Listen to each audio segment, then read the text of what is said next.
How you doing again? Good. How you doing again? You know, I get a kick out of the fact that you put 3 musicians on stage and some of them are reading, and so obviously they're doing this just about for the first time, and they try very hard to work together. Do you ever see 3 politicians on stage? You notice that you never see 3 politicians on stage because they wouldn't let that happen. I'd actually like to see that happen. I'd like to see 3 people get up here and say that they're actually going to work together.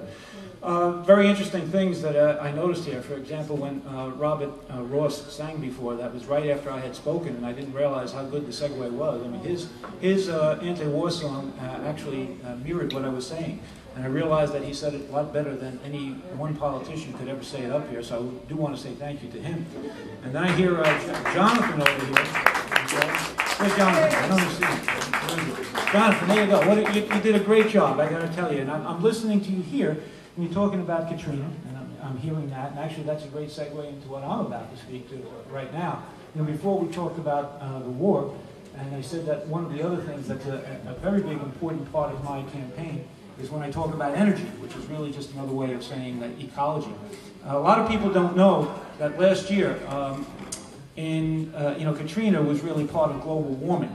But global warming is something that's very abstract to most of the people in the United States because they've never really been directly affected by it.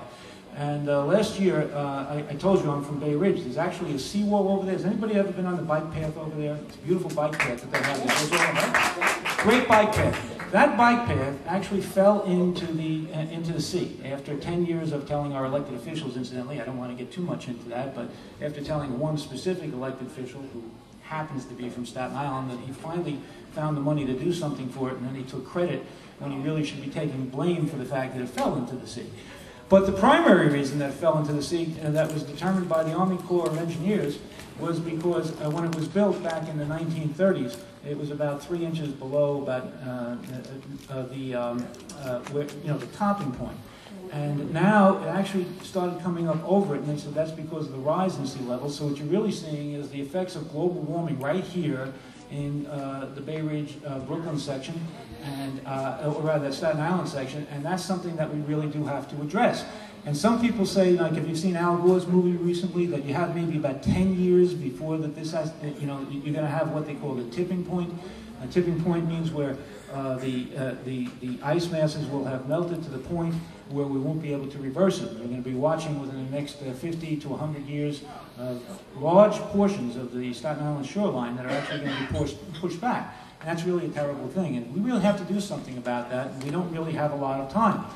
And when you really think about it, there's really 3 reasons why we have to attack this. One of them, the primary reason from my point of view, is ecology and the environment.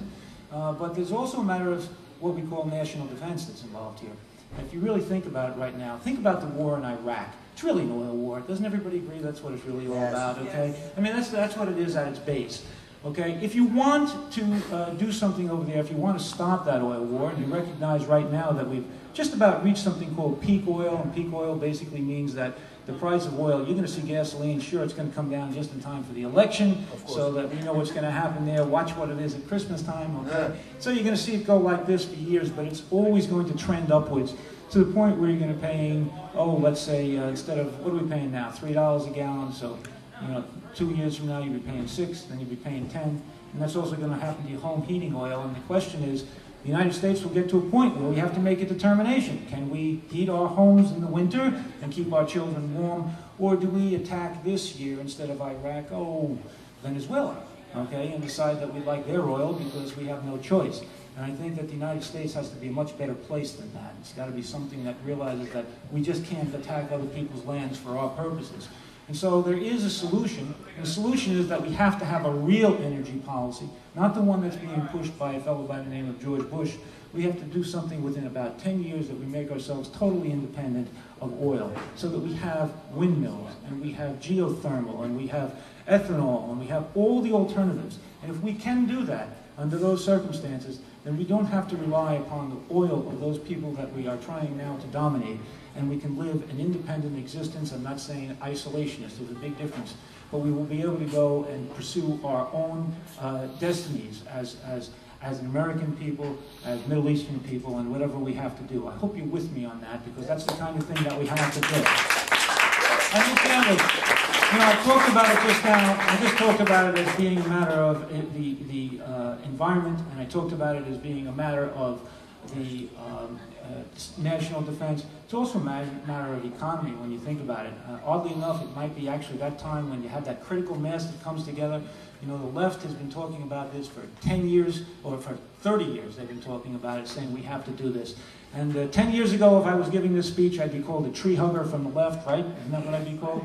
And now we recognize that everybody from the right sees the problem. Suddenly the corporations are coming on board. They're beginning to realize it. This is the time that we really have to push this. It's time that the people who see it from an economic point of view, and those people who see it as something that's our heritage, our environment, it's something that we want our children to live, these lives that are healthy and safe in the environment. All those things can come together right now, but we need the right leadership.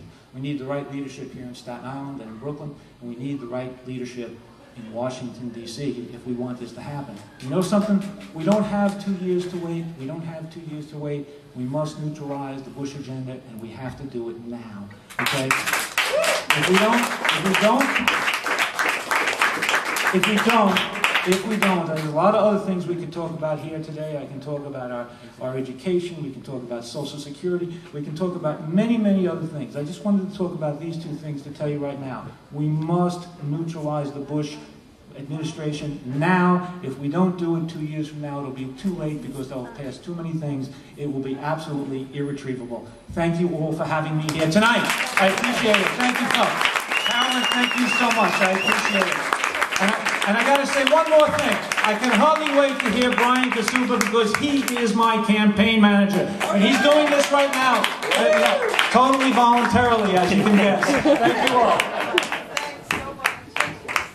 Get a reaction. Thanks, Steve.